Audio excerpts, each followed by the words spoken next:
Bismillahirrahmanirrahim. Assalamualaikum warahmatullahi wabarakatuh. Perkenalkan, nama saya Rizka Uktarianda dengan NIM 10220011, Fakultas Syariah Prodi Hukum Pidana Islam kelas 3 B. Baiklah, tujuan video ini saya buat ialah untuk memenuhi tugas dari Bapak Aiman dengan mata kuliah Hukum Adat dan Budaya Jambi. Langsung saja, video ini dibuat ialah untuk menjelaskan asas hukum adat.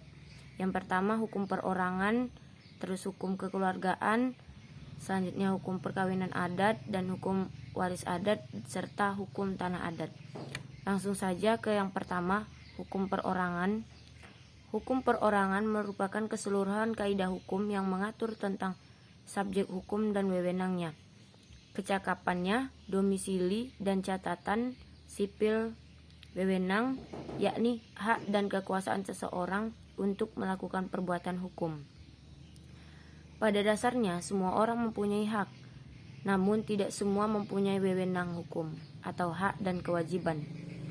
Kiranya tidak berlebihan kalau hukum perorangan ini dianggap sebagai bidang dan sistematika hukum perdata yang paling penting, karena ketentuan hukum perorangan akan menjadi dasar bagi ketentuan bidang dan sistematika hukum perdata lainnya. Yang kedua, hukum kekeluargaan.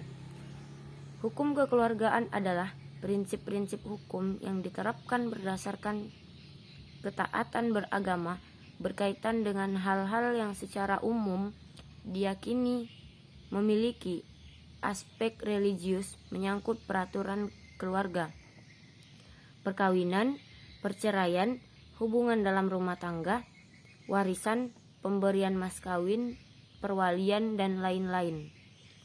Buku yang berada di hadapan pembaca secara teoritis berisikan uraian mengenai ketentuan hukum perorangan dan kekeluargaan. Yang ketiga, hukum adat. Harus dipahami sebagai hukum perkawinan yang berdasar pada aturan-aturan adat yang berlaku dalam masyarakat setempat. Aturan-aturan tersebut merupakan suatu perwujudan yang terdiri dari nilai dan norma-norma. Nilai dan norma-norma itulah yang terfleksi dari nilai-nilai dan norma-norma. Nilai dan norma-norma itu yang terfleksi ke dalam bentuk tata kelakuan yang kekal dan dilaksanakan secara turun-temurun dari generasi ke generasi lain sebagai warisan budaya, sehingga dapat memberikan kekuatan dalam berintegrasi dengan pola perilaku masyarakat. Bisa juga dipahami bahwa perkawinan adat merupakan suatu upacara perkawinan yang dibentuk, ditata, dan dilaksanakan didasarkan aturan adat yang berlaku dalam setiap lingkungan masyarakat adat. Suatu perkawinan dapat disebut sebagai perkawinan adat manakala perkawinan itu telah memenuhi dan dilaksanakan menurut aturan-aturan adat. Lingkungan atau wilayah hukum adat terbagi menjadi 15 wilayah beserta kukuban-kukuban hukumnya, yaitu Aceh, Tanah Gayo, Alas dan Batak, Minangkabau, Sumatera Selatan, Daerah Melayu, Bangka dan Belitung, Kalimantan, Minahasa, Gorontalo, Daerah Toraja, Sulawesi Selatan, Kepulauan Ternate, Maluku, Ambon, Irian, Kepulauan Timur, Bali dan Lombok, Daerah Kerajaan dan Suapraja, ada Jawa dan Barat. Pemberlakuan adat dalam suatu wilayah atau lingkungan hukum adat tentunya dapat perbedaan antara satu dengan yang lainnya. Demikian pula di antara kukuban-kukuban hukum hanya dalam kukuban hukum perbedaan itu tidak sebesar yang dilihat dalam lingkungan atau wilayah hukum adat. Cara perkawinan yang dilaksanakan masyarakat adat bersangkutan. Pada dasarnya, masyarakat telah melaksanakan atau menetapkan aturan-aturan tertentu dalam sebuah perkawinan. Dengan demikian, aturan adat pun berada pada setiap lingkungan masyarakat adat. Hal ini sangat dipengaruhi oleh sistem atau sifat maupun prinsip kekeluargaan yang dalam masyarakat tersebut. yaitu golongan yang menganut garis bapak atau ayah, golongan yang menganut garis ibu, dan golongan yang menganut garis bapak dan ibu atau bilateral. Bentuk perkawinan dalam masyarakat adat di samping dilakukan menurut tata cara dan syarat-syarat yang berlaku, juga pengesahannya dilakukan menurut hukum agama dan kepercayaan dari masyarakat yang bersangkutan.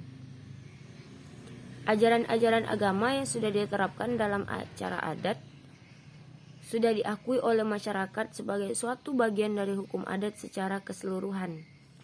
Selanjutnya, hukum waris adat. Hukum waris adat merupakan hukum lokal suatu daerah ataupun suku tertentu yang berlaku, diyakini dan dijalankan oleh masyarakat daerah tersebut.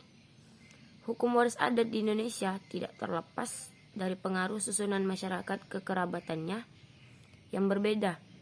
Hukum waris adat dapat dipatuhi dan dilakukan oleh masyarakat adatnya terlepas dari hukum adat tersebut telah ditetapkan secara tertulis maupun tidak tertulis. Berdasarkan hukum waris adat, dikenal beberapa macam sistem pewaris, yaitu sistem keturunan. Pewaris berasal dari keturunan bapak atau ibu maupun keduanya. Sistem individual, setiap ahli waris mendapatkan bagiannya masing-masing. Sistem kolektif, ahli waris menerima harta warisan tetapi tidak dapat dibagi-bagikan penguasaannya atau pemilikannya. Setiap ahli waris hanya mendapat hak untuk menggunakan ataupun mendapatkan hasil dari harta tersebut. Selanjutnya, sistem mayorat, harta warisan diturunkan kepada anak tertua sebagai pengganti ayah dan ibunya. Hukum waris adat tidak mengenal adanya hak bagi waris atau sewaktu-waktu menuntut agar harta warisan dibagikan kepada para pewaris sebagaimana disebutkan dalam alinea kedua dari pasal 1066 KUHP Perdata atau juga menurut hukum waris Islam.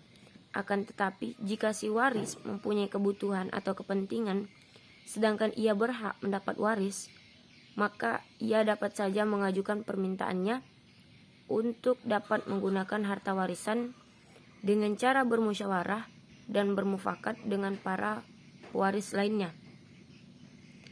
Pada intinya, pembagian waris berdasarkan hukum waris adat sangat beragam, tergantung ketentuan suatu adat tersebut dengan tepat memperhatikan prinsip keadilan antara para ahli waris.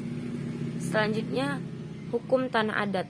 Hukum tanah adat adalah keseluruhan kaidah hukum yang berkaitan dengan tanah dan bersumber pada hukum adat. Objek hukum adat adalah hak atas tanah adat. Hak atas tanah adat ini terdiri atas hak ulayat dan hak milik adat. Adapun hak ulayat adalah hak dari suatu masyarakat hukum atas lingkungan tanah wilayahnya yang memberi wewenang tertentu kepada penguasa-penguasa adat untuk mengatur dan memimpin penggunaan tanah wilayah masyarakat hukum tersebut. Hak ulayat ini terdiri atas hak untuk membuka tanah atau hutan dan hak untuk mengumpulkan hasil hutan. Hak milik adat adalah hak perorangan dan hak komunal. Pemahaman mengenai hukum adat pertahanan dan hukum adat pertanian adat merupakan sumbangan penting terutama untuk pendidikan dan kaidah di bidang ilmu hukum. Bertitik tolak dari dua sistem hukum menurut cara pandang yang konvensional, yaitu sistem hukum adat dan sistem hukum nasional.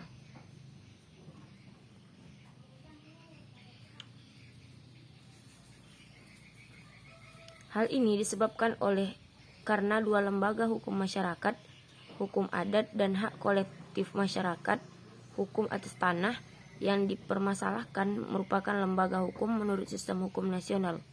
Kedua lembaga ini berkaitan dengan hukum pertahanan.